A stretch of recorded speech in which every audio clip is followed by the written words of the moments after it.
កញ្ញាចរវិលមិកសិកហ្វេថេម៉ែបសបានចាក់ចេញពីពិធីប្រគល់ខ្សែក្រវ៉ាត់ដោយទឹកភ្នែកបន្ទាប់ពីមានការប៉ះទង្គិចជាមួយប្រធានហ្គេលោក Newet Itsaregrisil Pekneri Miss Universe Mexico 2025គឺកញ្ញាហ្វេថេម៉ែបសបានចាក់ចេញពីពិធីប្រគល់ខ្សែក្រវ៉ាត់ដោយទឹកភ្នែកកាលពីថ្ងៃអង្គារបន្ទាប់ពីត្រូវបានលោក Newet Itsaregrisil ប្រធាន Miss Grand International MGA ស្ដីបន្ទោសការប្រឈមមុខដាក់គ្នានេះបានកើតឡើងនៅពេលដែលលោក Itsaregrisil បានសួរចម្លើយបេក្ខជនជាច្រើនចំពោះការបដិសេធមិនថតរូបផ្សព្វផ្សាយជាមួយអ្នកឧបត្ថម្ភបន្ទាប់មកគាត់បានហៅលោក Boss ជាពិសេសដោយចោទប្រកាន់នាងថាមិនបានចែករំលែកការបង្ហោះគ្រប់គ្រាន់អំពីប្រទេសថៃនិងបានបង្ហាញថានាយកជាតិរបស់នាងបានណែនាំនាងកុំឲ្យធ្វើដូច្នេះលោក Boss បានព្យាយាមបញ្យល់ខ្លួនឯងប៉ុន្តែលោក Itsaregrisil បានរំខានដោយបញ្ជាឲ្យនាងអង្គុយចុះនិងហៅសន្តិសុខឈុតឆាកដ៏តានតឹងនេះបានធ្វើឲ្យបេក្ខជនជាច្រើនមានការរំជើបរំជួលអ្នកខ្លះបានក្រោកឈរឡើងហើយដើរចេញលោក Itsaregrisil បាននិយាយថាប្រសិនបើអ្នកណាចង់បន្តការប្រកួតសូមអង្គុយចុះកញ្ញាមិកសិកហ្វេថៃម៉ែបសលោក Boss បានចាក់ចេញពីបន្ទប់ដោយទឹកភ្នែកហើយត្រូវបានលួងលោមដោយកញ្ញាអ៊ីរ៉ាក់ក្រោយមកនាងបានប្រាប់អ្នកយកព័ត៌មានថាលោកស្រី Itsaregrisil បានធ្វើការកត់សម្គាល់ប្រមាថនិងបានបញ្ជាឲ្យនាងនៅស្ងៀមដោយគ្មានការពន្យល់ពិភពលោកត្រូវការឃើញរឿងនេះពីព្រោះយើងជាស្ត្រីដែលមានអំណាចហើយនេះគឺជាវេទិកាសម្រាប់សម្លេងរបស់យើងហើយគ្មាននរណាម្នាក់អាចបិទសម្លេងរបស់យើងបានទេនាងបាននិយាយនាងបានបន្ថែមថានាងស្រឡាញ់ប្រទេសថៃហើយបានបដិសេធថាមិនមានចំនួនផ្ទាល់ខ្លួនជាមួយអ្នករៀបចំកម្មវិធីនោះទេវល់កញ្ញាក្រវីល Victoria Delvic នៃប្រទេសដាណឺម៉ាកបានចូលរួមក្នុងការដើរចេញជាមួយពេកនារីជាច្រើនអ្នកទៀតហើយបាននិយាយថានាងមិនអាចទទួលយកអកប្បកិរិយាមិនគោលរបស់ Itsaregrisil ចំពោះវល់កញ្ញាមិកសិកបានទេនៅលើ Instagram Story របស់នាង Delvic បានសម្ដែងការគាំទ្រចំពោះ Boss ដោយសរសេរថាការក្រោកឈរឡើងដើម្បីខ្លួនឯងមិនមែនតែងតែងាយស្រួលនោះទេប៉ុន្តែវាគឺជាសកម្មភាពមួយក្នុងចំណោមសកម្មភាពសំខាន់បំផុតនៃការគោរពខ្លួនឯងនិងកម្លាំងដែលអ្នកអាចបង្ហាញវាមានន័យថាការដឹងពីតម្លៃរបស់អ្នកកំណត់ព្រំដែននិងមិនអនុញ្ញាតឲ្យនរណាម្នាក់ឬអ្វីផ្សេងទៀតធ្វើឲ្យខូចសម្លេងឬតម្លៃរបស់អ្នកប្រធាន Miss Grand International Newet Itsaregrisil រូបថតពី Instagram របស់ Itsaregrisilអង្គការបលកញ្ញាក្រវីលម៉ូបាននិយាយថាខ្លួនបានធ្វើការជាមួយក្រុមផលិតកម្មដើម្បីបន្ធូរបន្ថយស្ថានភាពក្រោយមកខ្លួនបានសរសេរនៅក្នុងសេចក្តីថ្លែងការណ៍មួយនៅលើ Instagram ថាគណៈប្រតិភូកម្រិតខ្ពស់មួយក្រុមដឹកនាំដោយនាយកប្រតិបត្តិ Mario Bacaro កំពុងធ្វើដំណើរទៅកាន់ប្រទេសថៃដើម្បីពង្រឹងកិច្ចសហការជាមួយប្រទេសម្ចាស់ផ្ទះម្ហ្គីនិងអាជ្ញាធរពាក់ព័ន្ធបេសកកម្មនេះមានគោលបំណងសម្របសម្រួលកិច្ចខិតខំប្រឹងប្រែងធានាបរិយាកាសសុវត្ថិភាពនិងវិជ្ជាជីវៈសម្រាប់ប្រតិភូទាំងអស់និងបញ្ជាក់ជាថ្មីនៅការបដិញ្ញាចិត្តរបស់ម៉ូចំពោះដំណាភាពការគោរពនិងឯកភាពវល់កញ្ញាមិកសិកបានចូលរួមជាមួយពេកនារីផ្សេងទៀតសម្រាប់ពិធីជប់លៀងតាមនាវាកំសាន្តហើយត្រូវបានស្វាគមន៍យ៉ាងកក់ក្ដៅបន្ទាប់ពីឧបត្តិហេតុនេះពិធីប្រគល់ខ្សែក្រវ៉ាត់នៃការប្រកួតវល់កញ្ញាចរវិលឆ្នាំ2025បានធ្វើឡើងនៅយប់នោះនៅប្រទេសថៃ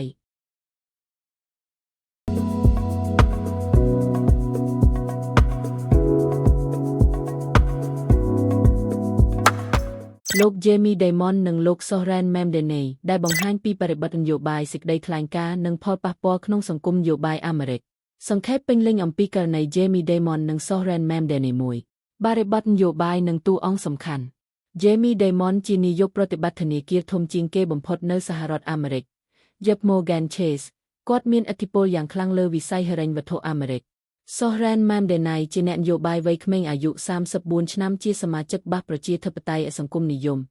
Democratic Socialist ដែលទើបតែឈ្នះការបោះឆ្នោតនិងក្លាយជាអភិបាលក្រុងញូវយ៉កមូស្លេមដំបូងគេនៅប្រវត្តិសាស្ត្រពីសេចក្តីថ្លែងការណ៍របស់ Jamie Dimon បានប្រកាសថា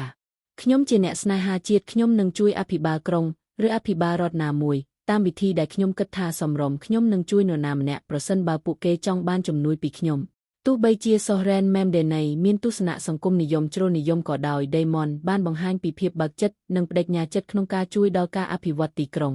លោកក៏បានជំរុញឲ្យ Memdani ទំនាក់ទំនងជាមួយអភិបាលក្រុង Detroit លោក Mike Duggan ដើម្បីរៀនពីបទពិសោធន៍ជោគជ័យក្នុងការរីកចម្រើនទីក្រុង3បំណងរបស់ Dimon បង្ហាញថាតួនាទីរបស់អ្នកជំនាញហិរញ្ញវត្ថុគឺជួយអភិបាលក្រុងឲ្យសម្រេចគោលដៅសង្គមនិងសេដ្ឋកិច្ចគាត់មិនចង់វិនិច្ឆ័យ Memdani តាមមនោគមវិជ្ជាប៉ុន្តែតាមសមត្ថភាពក្នុងការធ្វើការពិតប្រាកដគាត់និយាយថាខ្ញុំសង្ឃឹមថាគាត់ជាមនុស្សល្អនោះគឺសំខាន់សម្រាប់អនាគតទីក្រុងញូវយ៉ក4ប្រតិកម្មពីលោក Bill Ackman ជាមហាសេដ្ឋីនិងនាយកប្រតិបត្តិនៃមូលនិធិ Pershing Square ដែលជាអ្នករិះគន់ខ្លាំងនៃ Memdani ពេលកន្លងមក Ekman បានបរិច្ចាគលើសពី$2 លានដើម្បីគាំទ្រគូប្រជែងរបស់ Mamdani និងរិះគន់គាត់អំពីមិត្តប្រឆាំងអ៊ីស្រាអែល ប៉ុន្តែបន្ទាប់ពី Mamdani ឈ្នះការបោះឆ្នោត Ekman បានបង្ហោះសារលើបណ្ដាញ Twitter សូហរ៉ាន Mamdani សូមអបអរសាទរឥឡូវនេះអ្នកមានទំនួលខុសត្រូវដ៏ធំមួយប្រសិនបើខ្ញុំអាចជួយទីក្រុងញូវយ៉កបានសូមប្រាប់ខ្ញុំ Ekman បញ្ជាក់ថាទោះជាគាត់មិនគាំទ្រការបោះឆ្នោតរបស់ Mamdani ក៏ដោយក៏ចង់រួមដៃជាមួយគាត់ដើម្បីអភិវឌ្ឍទីក្រុងដែលគាត់ស្រឡាញ់ 5. ប្រតិកម្មពីលោក Mamdani Mamdani បានអរគុណចំពោះការអបអរសាទររបស់ Ekman និងសារដ៏សុភាពរាបសាររបស់ Damon គាត់និយាយថាខ្ញុំសប្បាយចិត្តចំពោះពាក្យសម្ដីរបស់ពួកគាត់ខ្ញុំជឿថាការដឹកនាំទីក្រុងត្រូវការសហការជាមួយអ្នកទាំងឡាយដែលចង់ធ្វើឲ្យការរស់នៅក្នុងទីក្រុងមានតម្លៃថោកនិងសមស្របសម្រាប់ប្រជាជនទាំងអស់ 6. គោលនយោបាយរបស់ Mamdani អភិបាលក្រុងវ័យក្មេងនេះបានសន្យាបង្កប់ថ្លៃជួលដើម្បីបន្ថយការរឹតបន្តឹងលើអ្នកមានប្រាក់ចំណូលទាបធ្វើឲ្យការធ្វើដំណើរតាមឡានក្រុងឥតគិតថ្លៃដំឡើងពន្ធលើអ្នកមានដើម្បីចំណាយសម្រាប់សុខុមាលភាពសាធារណៈការសន្យាទាំងនេះធ្វើឲ្យប្រជាជនមួយចំនួនមានការព្រួយបារម្ភថានឹងធ្វើឲ្យអ្នកមាននិងក្រុមហ៊ុនធំចាក់ចេញពីទីក្រុងការស្ទង់មតិបានបង្ហាញថាប្រជាជនញូវយ៉កប្រហែល 2.883 លាននាក់កំពុងគិតអំពីការផ្លាស់ទីលំនៅប្រសិនបើគោលនយោបាយរបស់គាត់ត្រូវអនុវត្តពិត 7. ជ័យជំនះនិងអត្ថន័យប្រវត្តិសាស្ត្រ Zohran Mamdani ឈ្នះដោយបានសម្លេងលើ 50 គាត់ក្លាយជាអភិបាលក្រុងមូស្លេមដំបូងគេនៃទីក្រុងញូវយ៉កក្នុងសុន្ទរកថាទទួលយកតំណែងគាត់បាននិយាយថាខ្ញុំជាមូស្លេមខ្ញុំជាសង្គមនិយមប្រជាធិបតេយ្យនិងខ្ញុំមិនសុំទោសចំពោះអ្វីទាំងនេះឡើយគាត់បាននិយាយទៅកាន់អតីតប្រធានាធិបតី Donald Trump ថាខ្ញុំមានពាក្យ4សម្រាប់អ្នកបង្កើនសំឡេង Raise your voice 8. ផលប៉ះពាល់នយោបាយនិងសង្គមជ័យជំនះនេះត្រូវបានចាត់ទុកថាជាជំហានប្រវត្តិសាស្ត្រសម្រាប់សហរដ្ឋអាមេរិកក្នុងការបើកទ្វារមូស្លេមនិងអ្នកសង្គមនិយមចូលដល់តំណែងដឹកនាំជាតិនិងទីក្រុងធំវាបង្ហាញថាមានការប្រែប្រួលនយោបាយក្នុងប្រជាជនវ័យក្មេងដែលចង់ឃើញភាពស្មើគ្នានិងការថយចុះនៃឥទ្ធិពលអ្នកមានទោះជាយ៉ាងណាអ្នកវិភាគគិតថា Mamdani នឹងប្រឈមនឹងបញ្ហាធំដូចជាការរីកចម្រើនសេដ្ឋកិច្ចការផ្ដល់សេវាសាធារណៈនិងការរក្សាភាពស្ថិរភាពហិរញ្ញវត្ថុសរុបសង្ខេបសេចក្តីសំខាន់ចំណុចព័ត៌មានសង្ខេបតួអង្គសំខាន់ Demi Damon Yep Morgan Chase និង Zohran Mamdani អភិបាលក្រុងញូវយ៉កបញ្ហាសំខាន់ Damon សន្យាជួយ Mamdani ទោះមានទស្សនៈនយោបាយខុសគ្នាប្រតិកម្មសង្គម Bill Ackman ប្រាចិត្តអបអរសាទរ Mamdani បន្ទាប់ពីរិះគន់យូរគោលនយោបាយសង្គមបង្កថ្លៃជួលឡានក្រុងឥតគិតថ្លៃពន្ធអ្នកមានអត្ថន័យប្រវត្តិសាស្ត្រអភិបាលក្រុងមូស្លេមដំបូងរបស់ទីក្រុងញូវយ៉កផលប៉ះពាល់នយោបាយបង្ហាញពីការផ្លាស់ប្ដូរទស្សនៈនយោបាយវ័យក្មេងនិងភាពអត់ធ្មត់របស់អ្នកធំក្នុងសង្គមអាមេរិកសន្និដ្ឋាន